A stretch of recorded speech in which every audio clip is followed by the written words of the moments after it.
नमस्कार, मी राधिका आणि राधिका's travel diaries या आपल्या मराठी यूट्यूब चॅनेलवर पुन्हा एकदा तुम्हा सगळ्यांचं खूप मनापासून स्वागत आहे.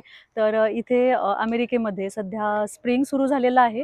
तसा उन्हाळा अजून चालू झाला नाही आहे. उन्हाळा जून महिन्यापासून चालू होतो. आता मे महिन्याचा शेवटचा आठवडा आहे.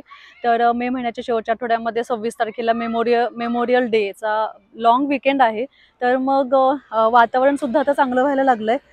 तर लॉंग विकेंडचं निमित्त साधून आम्ही सगळे फ्रेंड्स निघालेलो आहे. एक मोठ्या ट्रिपवर चाललो आहे आणि ती सुद्धा रोड ट्रिपवर चाललेलो आहे आणि जवळजवळ आपल्याला 14 ते 15 तासांचा प्रवास करावा लागणार आहे. तर आमच्या फ्रेंड्ससोबत आम्ही निघालेलो आहे.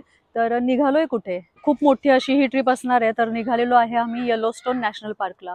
अमेरिकेमधलं खूप फेमस नॅशनल पार्क आहे हे. आणि हे नॅशनल पार्क प्रसिद्ध आहे त्याच्या लाईव्ह व्हॉल्कॅनोसाठी. म्हणजे आपण ज्वालामुखी वगैरे जे म्हणतो ते तिथे लाईव्ह पाहायला मिळतात आणि खूप सारे असे नैसर्गिक चमत्कार म्हणू शकतो ते आपण बघू शकतो. तिथे निसर्गाचा चमत्कारच बघू शकतो लिटरली. खूप सारी ठिकाणं आहेत तिथे बघायला आणि काय काय ठिकाणं पाहणार आहे आणि काय त्याचं वैशिष्ट्य आहे, काय महत्त्व आहे, तर ते मी जेव्हा ते ठिकाण दाखवेल तेव्हा सांगेलच. तर आत्ता वाजलेले आहेत दुपारचे 2:45 आणि आम्ही आता निघालेलो आहे.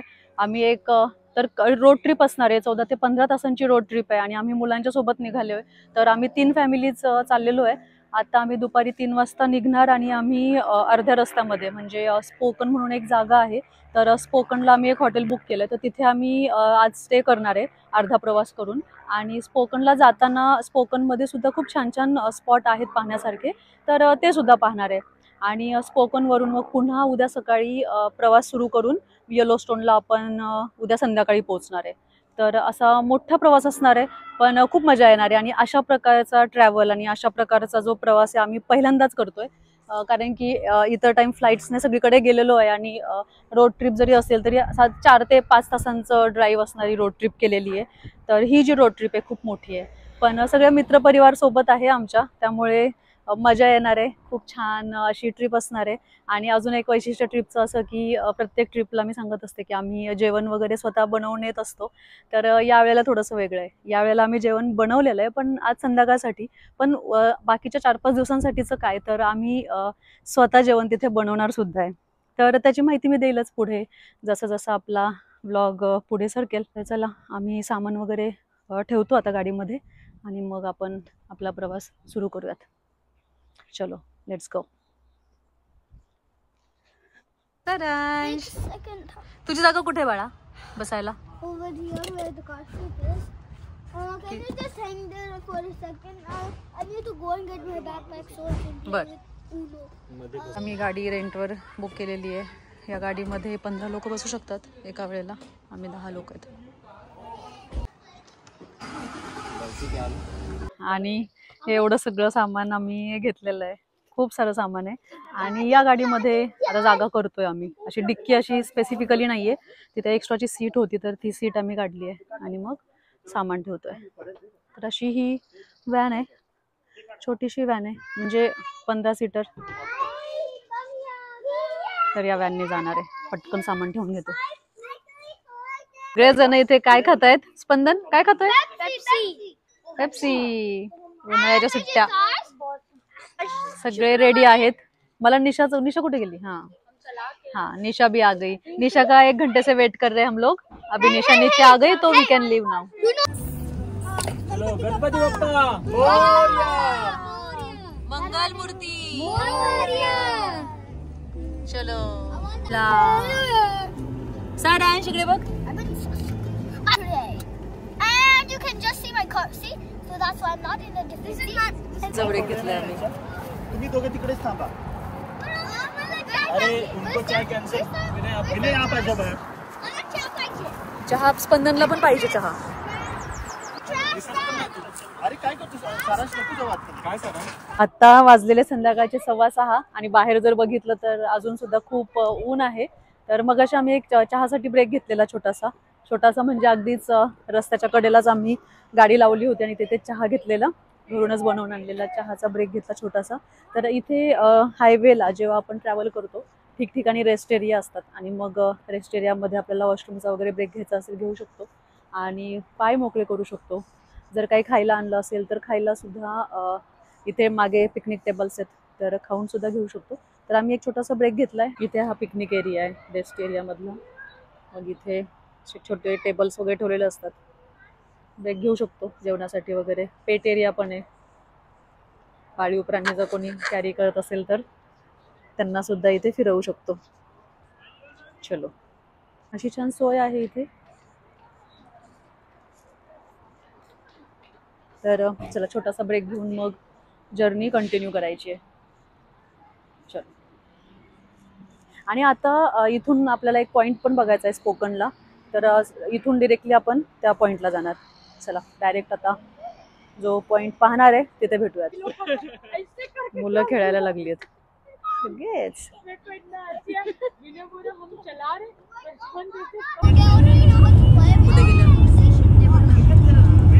खूप साऱ्या इथे पवनचक्की दिसतात आम्हाला. आम्ही जेव्हा सातारावरून जात असायचो घरी सांगली साईडला, तेव्हा मला खूप साऱ्या पवनचक्की दिसतात. त्या रस्त्याने खूप साऱ्या पवनचक्की पहिल्यांदाच बघितलं. सियाटल पासून स्पोकनला जाणारा हा रस्ता सुद्धा खूप सुंदर आहे. बाहेर इतके छान छान व्ह्यूज पाहायला मिळत आहेत आणि आता बाहेर खूप साऱ्या पवनचक्की आपण पाहू शकतो. आणि पवनचक्की पाहायला खरं तर मला लहानपणापासून आवडतं आणि आजही या पवनचक्क्या मला तेवढ्याच आकर्षित करतात आणि खूप छान वाटतं पवनचक्क्या पाहत राहायला. जसं जसं आपण पुढे चाललोय तसं तसं आपण गावाकडच्या भागामध्ये चाललोय आणि बाहेर जे दिसतंय हिरवगार ते शेत आहे. आणि इथे शेतं खूप मोठी असतात, म्हणजे 100-200 एकर एका माणसाची शेती असते इथे.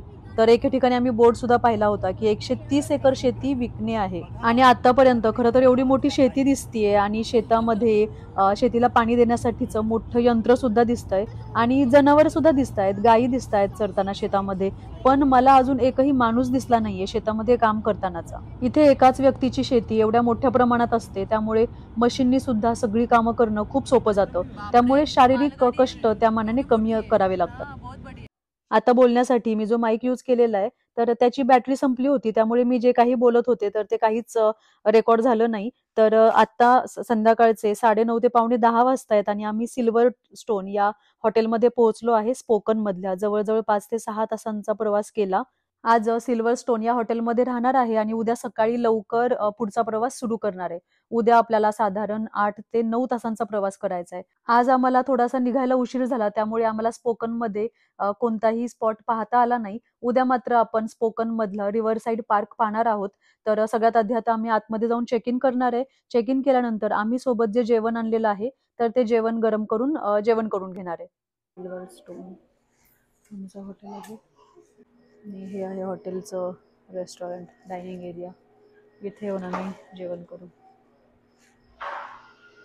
आमची चेक इनची प्रोसेस चालू आहे. तोपर्यंत स्पंदन आणि सारांश काय खेळतायत? फुटबॉल. बॉल कुठे पण?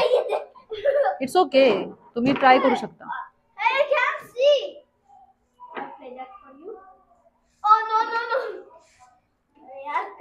मोठा डायनिंग एरिया आहे इथे, पण आहे ना ओव्हन नाहीये जेवण गरम करण्यासाठी. मग आम्ही रूम मध्येच जाणार आहे आणि जेवण गरम करून मग रूम मध्ये जेवण करू. ही आहे आमची रूम प्रशस्त आहे आणि ज्या बेसिक सोयी सुविधा असतात प्रत्येक हॉटेलच्या रूम मध्ये त्या सगळ्या सोयी सुविधा या रूम मध्ये आहेत. आमचं जेवण झालेलं आहे आता आणि जेवल्यानंतर मुलांची धमाल सुरू आहे. मित्रमंडळींसोबत एकत्र ट्रिप करण्याची मजा खरंच वेगळी आहे. सगळेजण खूप छान वेळ घालवतायत आता. Good morning. तर आता आम्ही आवरलेलं आहे सगळं आणि आता सकाळचे वाजलेले 7:30. आम्ही रेडी झालेलो आहे आणि तयार होऊन जसं मी काल सांगितलं होतं की आम्ही काही जेवण सोबत आणलेलं आहे. तर संध्याकाळी आम्ही जेवण केलं. आम्ही सोबत जे जेवण आणलं होतं तर तेच जेवण आम्ही केलं आणि आता सकाळी खाली ब्रेकफास्ट असणार आहे. तर खाली जाऊन ब्रेकफास्ट करू. तर ब्रेकफास्ट मध्ये नेहमीच्याच गोष्टी असतील, जसं की केक असेल, ब्रेड बटर असेल, ऑमलेट असेल, एग्ज असतील आणि कॉफी वगैरे. तर तो ब्रेकफास्ट करणार आहे. आणि आजच्या दुपारच्या जेवणासाठी आम्ही रेडी टू इट भाजी आणलेल्या आहेत, तर त्या आम्ही इथे ओव्हन मध्ये गरम करतोय. तर आपल्या इंडियन स्टोअर मधूनच रेडी टू इट भाज्या मिळतात. तर आम्ही काही भाज्या आणल्यात तर त्या इथे ओव्हन मध्ये गरम करून घेतोय. आणि पराठे सुद्धा आहेत, तर पराठे सुद्धा आम्ही गरम करून घेतोय आणि ते आता गरम करून आम्ही दुपारच्या लंच मध्ये हेच पराठे आणि भाजी खाणार आहे. आणि आम्ही राईस सुद्धा आणलेला आहे, तर तो राईस सुद्धा खाणार आहे. तर दाखवते मी आम्ही काय करतोय. ही पनीरची भाजी आम्ही इथे या कंटेनर मध्ये गरम करून घेतलेली आहे. आता याला आम्ही पॅक करू आणि इथे ओव्हन आहे. हा, तर या ओव्हन मध्ये आम्ही हे जे पराठे मिळतात कॉस्को मधून घेतलेले पराठे आहेत हे, तर हे पराठे आम्ही गरम करतो आणि त्यानंतर आपण डायरेक्ट हे खाऊ शकतो. तर अशी आम्ही जेवणाची सोय केलेली आहे, कारण की इथे प्रवास करत असताना आम्हाला भारतीय रेस्टॉरंट किंवा कोणतं रेस्टॉरंटमध्ये मिळेल की नाही माहिती नाहीये. इंडियन रेस्टॉरंट तर नाहीये जेवढं आम्ही ऐकलेलं आहे. त्यामुळे मग आणि वेळ पण जाणार नाही रेस्टॉरंट शोधण्यामध्ये वगैरे. माझ्यासोबत माझ्या मैत्रिणी सुद्धा आहेत. ही आहे वर्षा, बऱ्याच ब्लॉग मध्ये तुम्ही बघितलं असेल आधी, आणि निशा ही सुद्धा. तर आमचा एक छान ग्रुप आहे आणि आम्ही एकत्र प्रवास करतो, त्यामुळे खूप मजा येते. तर चला खाली जाऊन आता पटकन इथून हे जेवण तयार करून खाली जाऊन ब्रेकफास्ट करूयात आणि ब्रेकफास्ट करून लगेच इथे रिव्हर साईड पार्क आहे इथे जवळ, त्या रिव्हर साईड पार्क मध्ये जाणार आहे. चलो लेट्स गो. आणि आता सकाळी उन्हाळा चालू आहे त्यामुळे इतकं लवकर सूर्योदय होतो. सकाळी 5:30ला वगैरे उजेड होता पूर्ण जेव्हा आम्ही उठलो तेव्हा, आणि आता 7:30 वाजले तर सकाळी 10-11 सारखं ऊन आहे बाहेर. रेस्टॉरंट आहे तर इथे यांनी फक्त ग्रॅब आणि गोचं आहे. तर काय काय छोटे छोटे कुकीज वगैरे होते आणि कॉफी आहे इथे, कॉफी गरम पाणी एवढंच आहे. आणि आता आम्ही इथे यांनी सांगितलंय we offer dairies breakfast daily, तर आम्ही तिकडे चाललोय. आता बघूया तिकडे काय आहे ब्रेकफास्ट साठी. कोणीच नाही असं, बहुतेक सगळे लोक एकतर चेकआउट करून गेले असतील किंवा उशिरा निघणार असतील. साईड आहे ही. हो, हे सिल्वर स्टोन हॉटेलमध्ये राहिलो होतं, आता ब्रेकफास्ट करायला चाललोय. मस्त ऊन पडलंय बाहेर पण, छान वातावरण खूप चांगलं आहे. हे आहे ते डेनिज रेस्टॉरंट जिथे आम्हाला ब्रेकफास्ट करायचा आहे. बघूयात आता ब्रेकफास्टला काय काय, जास्त अपेक्षा नाही आहेत, नॉर्मलच ब्रेकफास्ट असणार आहे. चलो. रेस्टॉरंट आमच्या कुपनवरती आम्हाला प्रत्येकी 3 डिश मिळणार आहेत. बघूयात आता काय काय घेऊ शकतो. सारांश ज्यूस कसा आहे बाळा? I don't like apples, so just a little bit. But good for that. Okay, happy. God bless you. सब स्क्रू कर दिया. Were you like serum? Yeah. सांडलो.